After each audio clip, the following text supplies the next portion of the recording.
Good morning, warriors. We are here with another episode of Morning Retention Talk, and this is Vigor Warriors 2, and I hope you guys are doing well this morning. It's a little bit warmer here in the Midwest. We're about 30 degrees, and I'm recording from my Palatial, I think that's the right way to say it, my basement. And I have my little light fixtures you see up there. I got to put a light bulb in there one of these days. So hope you guys are doing well. We're just starting out. This is right. We're starting out. We're getting there. But thank you all. You guys are wonderful. Great subscriptions. We're about almost near to 300, and that's just great. And the main thing is that we all are in this together. We're all a family, a 1% family. Hopefully we're moving up to 2% pretty soon. But we're all a family realizing the importance of this. And we all have to kind of help each other out at times. I was in this battle for 40 years before I made some headway. And so I understand where everybody's at. And so any way that I can help, I'm happy to do that. And that's the purpose for a lot of these videos and things that we do. So I want to do some shout outs first, which I'll try to do every morning if I can, for people who've made some comments the night before. And so Matthew Clanfer, I believe. If I say these names right or wrong, please forgive me. I'm not trying to offend anybody. I just want to make sure that we get these shouted out. Also, I have 5D made some nice comments. Thank you. Appreciate that. Alvin1111. Thank you, Alvin. Limitless Vision and R. So those are the ones I kind of want to shout out with today. And so I'll try to do that every morning if I get comments the next day or some things that we want to kind of focus on.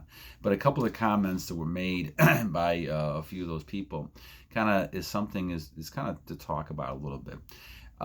This is not an easy battle. This is one that is a battle. First of all, it is a battle. And as we're going through battles around us all the time, it's important to know that you are in a battle and that you have to continue to fight that battle. And no matter what stage you're at, no matter if you're at day 1 or 2 of NoFap or retention, or if you're day at 300, or if you're day at 500, 1,000, whatever it might be, the temptation is always there. It occurs to me every so often, and I have to be careful and be on guard that you don't want to lose this. And I think in my case, since I'm at 570 some there, 580, I don't really want to do it anymore because I don't want to don't want to fall back into the bad patterns that I had, but B, I don't want to go ahead. don't want to break the streak. And like I said, I feel the same way now. I'm starting to feel the same way now that I felt when I was back at 12, 13 years old. Now, can I remember a lot of things back then? Nah, not really.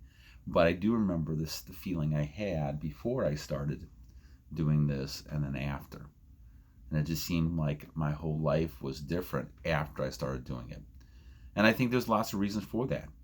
You lose energy, you don't gain the benefits. We talked about benefits a little bit yesterday. I did one last night on thou shalt not covet thy neighbor's wife. And those type of things are really important because it structures your whole value system. And in this society we're living in right now, there's a deficit in those type of values. People are struggling because there's not a clear path. People are trying to move us in directions that are for their own benefits. And we have to be very, very careful of that at every moment. So even though it may seem like it's a great thing for you, it's a short-term pleasure. I mean, it's almost like going to the store and buying something and spending all your money on something and it's not worth what you bought. And so this is the whole key to it. And I have seen this case in my examples, and I've seen this in people that I've talked with and looked at and studied with. When you go ahead and look at this, you're thinking, okay, this is a great thing. This person in front of me is very attractive. Let's go ahead and have sex with this person. And if they're willing to as well, then all of a sudden you're sitting there releasing energy. And it sounds great. All this is great. It's being hyped up in our society, and those things are looked upon as, being normal now. And, people forget for many, many years it wasn't normal. And actually, there's like laws against it many, many years ago, if I recall right. And so what you're having is you have people who have normalized something that, shouldn't only happen, in my estimation at least, when you're trying to have children. And I know this is a whole different lifestyle than you're hearing from a lot of other people in our society, but I've experienced the ups and downs of this. A lot of short-term pleasure, almost like buying this thing that you have regrets. I remember a guy who bought a Porsche, and he wanted to kind of show it around, and he spent a lot of money to buy it around, and it was good. It was impressive for about 6 months. And then after 6 months, people weren't that impressed anymore, and they weren't giving him all these compliments, and all of a sudden now he had all these payments, and he eventually had to sell it back. So, it's almost the same thing with pictures and images. It looks good. It looks like it's exciting and fun, but it really is putting you down the wrong path. And what you really want to have is peace and tranquility and peace within yourself. And that doesn't come from having all these crazy things you're doing with releasing energy. And that's why we talk about this fact that as you go through this battle, you're battling these urges all the time. And then when you're younger, it is much worse, because you're not, you're still learning about yourself, your body, those type of things, and your testosterone level is very high.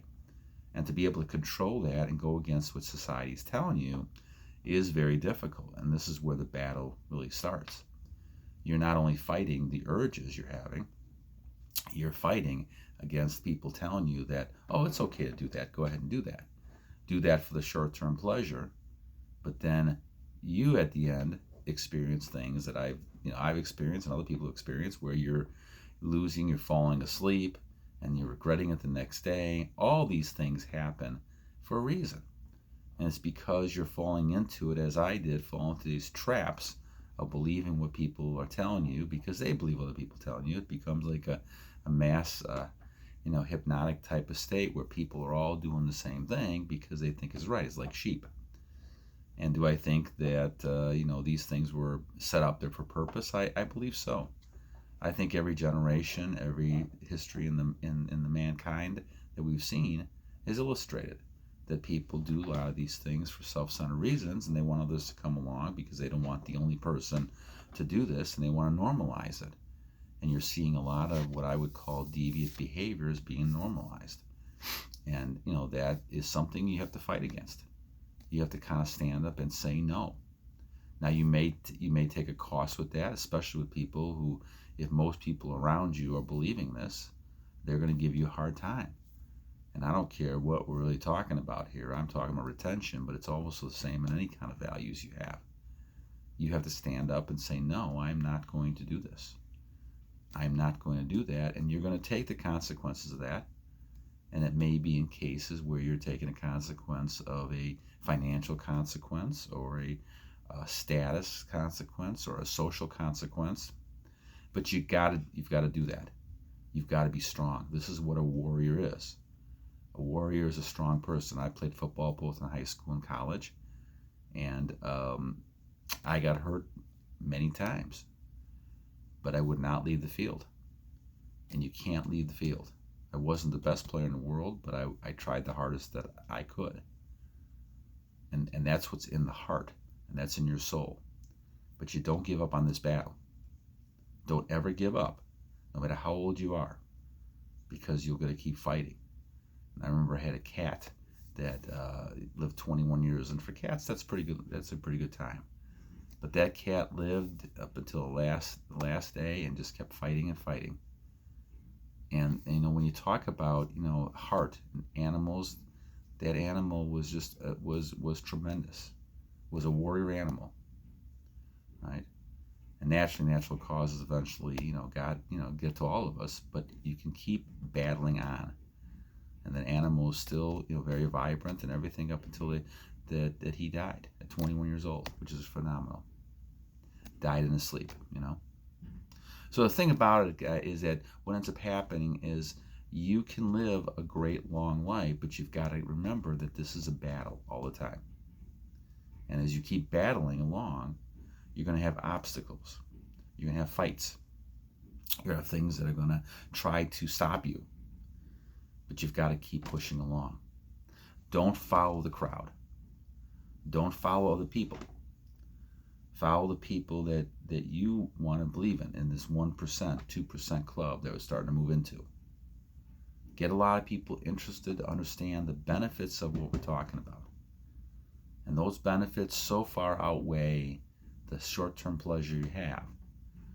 Don't allow that to get to you. And I know a few people yesterday were commenting that, they need to kind of have this communication out there. And I appreciate that. But I've been there, my friends. Matthew and 5D and Elvin, Limitless Vision and R. I've been out there. I know how you're feeling. And I know that we can overcome that. But don't allow those things to kind of seep into your brain like those birds. Don't let those birds start making a nest in your head. Because that's going to be your downfall. Because eventually you're going to say, okay, this is okay. And then I'm going to move to the next step, and eventually now you're losing energy again. This is how it happens. So shut that door right away. Shut that door before the intruders come in. I think I probably named this one that one. Shut that door before they come in. Do not allow temptation to come in that door. That's the key point. The key point is as soon as you hit this thing, this temptation that's out there, shut that down. Like close the door, close it. Don't let that in. Don't let those people in. Don't let those ideas in. And stop it. I like to focus on my goals and shift my ideas to something else. Now this goes back a little bit to what we're talking about, because even in dreams you might have these type of things pop up. Now what you're doing then is, if you're concentrating so much on your goals and you purposely have thoughts as you go to sleep, you can focus on those thoughts when these other temptations come in. So if all of a sudden you start thinking about some image of somebody, go back and change your thoughts and go back to thinking about your goals and focus on the goals. The mind cannot think about two things simultaneously at the exact same time. So you can't think about pleasure and goals at the same time. So think about goals and focus on those. All right, guys, have a great morning. We'll talk to you tomorrow. I may do one later on. We'll see, depending on how fast I get things done and my other things that I'm doing. But you guys have a great day. This is January 12th, 2022. And have a wonderful, wonderful Warrior Retention Day. Battle on!